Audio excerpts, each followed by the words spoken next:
This cylinder handing, right now it's currently a right hand. As you can see, holding this position, the flat is on the right, so it is a right hand cylinder. We're going to make it a left hand. Just going to remove these two screws, that round washer, flip this paddle over with the flat on the left side.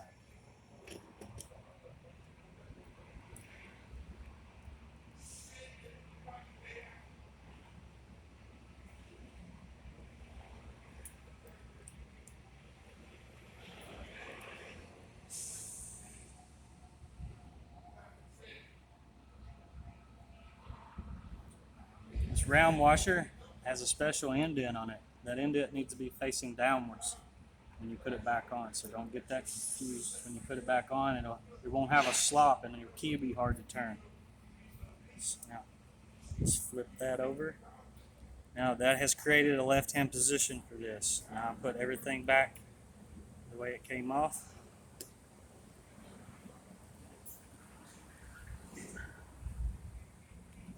Little bitty round washers that goes on these screws to lock them in.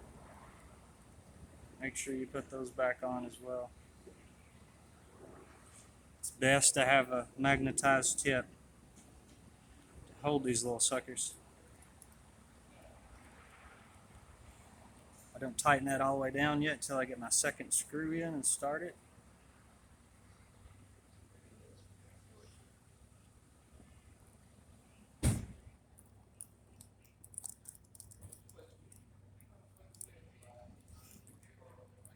All right, now it's a left-hand cylinder. All right, now we're going to flip the mortise from a right hand to a left hand. It's a totally different process than just reversing it. So remove the plate as usual.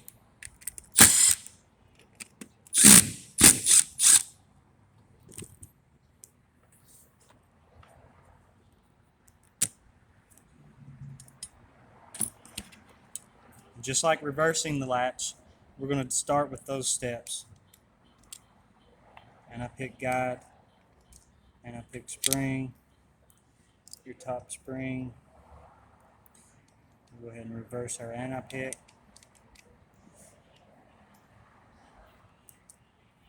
Reverse our latch.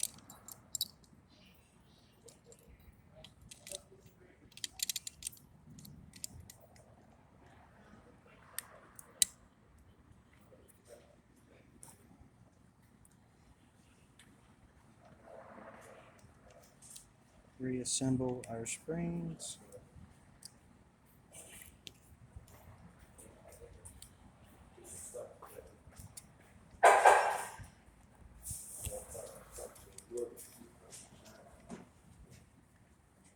Now, we've reversed the latch and the anti-pick, but we want to continue to move forward with other items such as what I call the spindle cam up top. This is what changes the direction of what's locked and what's unlocked as far as the inside or outside of the door. I'll go ahead and pull this rope pin out of the way for more space. This is a two-piece cam, so I'll just go ahead and pull the top side off. And I'm going to flip it over and lay it down because that's how it's going to go back in there. I take this side out, flip it over and lay it on top of that. Now I'm going to reinsert it very carefully. I'm going to just take that top part off first and get the bottom in, and then lay that top back on, and now I can release that. So now the inside or the outside of our lock is going to be locked. The inside is going to be unlocked. So this is what controls inside or outside handle from rotating. From there, you need to flip the position of the cylinder mount. So I'm going to take these two screws off.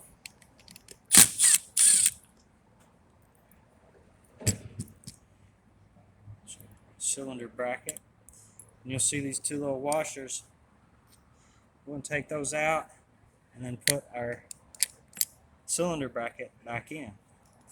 Screws are in the way, so I'm going to let it overhang here. Put those washers back on top.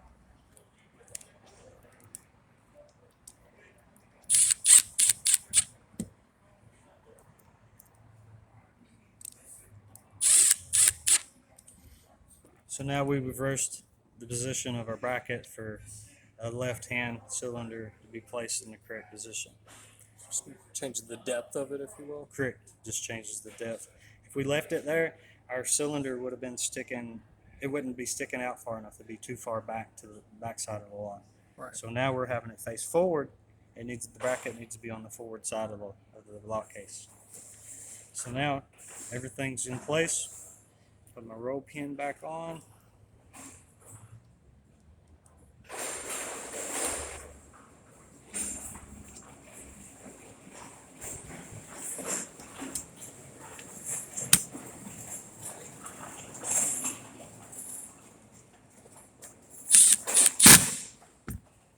Check to make sure the function of it works correctly. Put the rest of my screws in and I'm done. Go. Alright, now we want to flip the lock handles itself from right hand to left hand, and to do so, you want to remove these mechanisms in the back side of the lock. What we're going to do is going to take this nut off, this little wing star washer, and these couple spacers with the spring. We're going to take all that off, set it to the side, do the same thing for the inside handle. Set those off, then we're going to swap. Everything that was on the inside handle is going to go to the outside handle. Alright. Alright, so now we've disassembled all the mechanism in the front handle right here. Here's the rear handle. We're going to take everything off the rear handle and assemble it to the front, because these are one direction springs. And everything is laid out in order. I'm going to reassemble, starting with the spring, put it on the front handle, lay it on so. And there's a little bit of trick to it. You'll notice you want to lay that spring up on that first step. Kind of gives you a little more play as far as being able to get these little spacers back into position. But what I'm going to do is leave my handle turned in an upwards position and put the spacer on.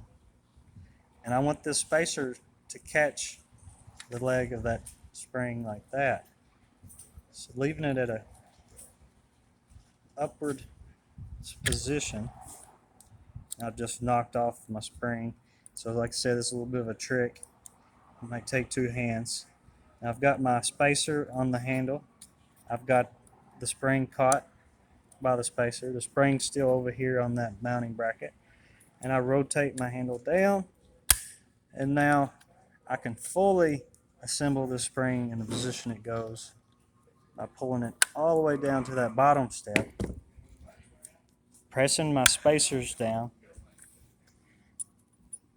Now I can assemble the next pieces.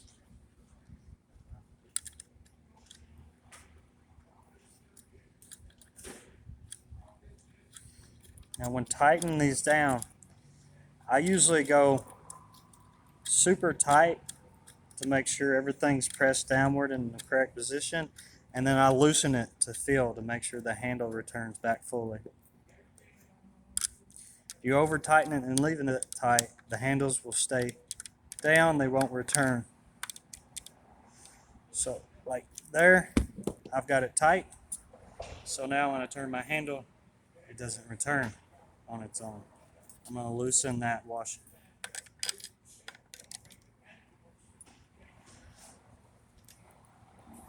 Test my handle, make sure it comes all the way back up.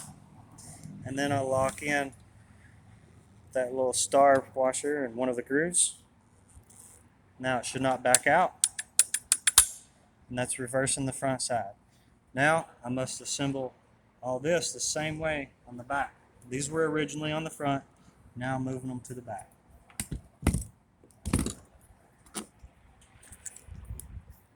Starting with the spring, you have that little step on that bracket. I'll lift it up on. And you have two different spacers on one handing side.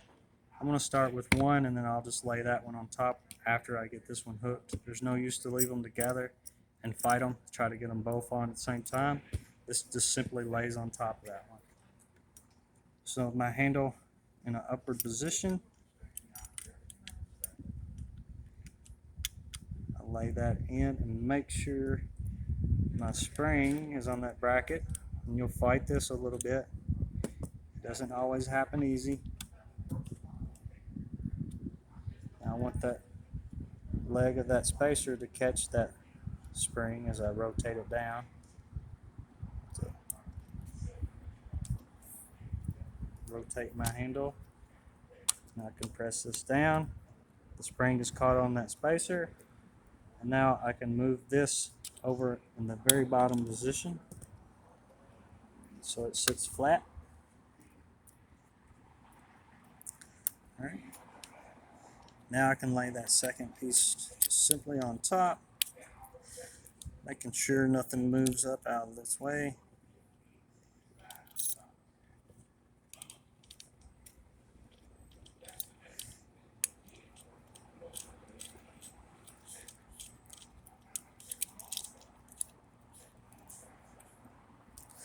Remember, I over tighten it on purpose to make sure everything is squeezed down in the correct position. And you notice if I don't loosen it, the handle will not return.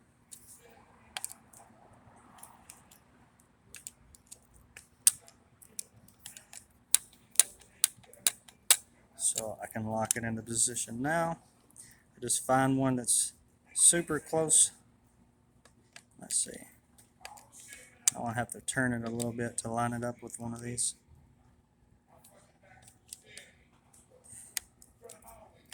Now retest to make sure my handle's good.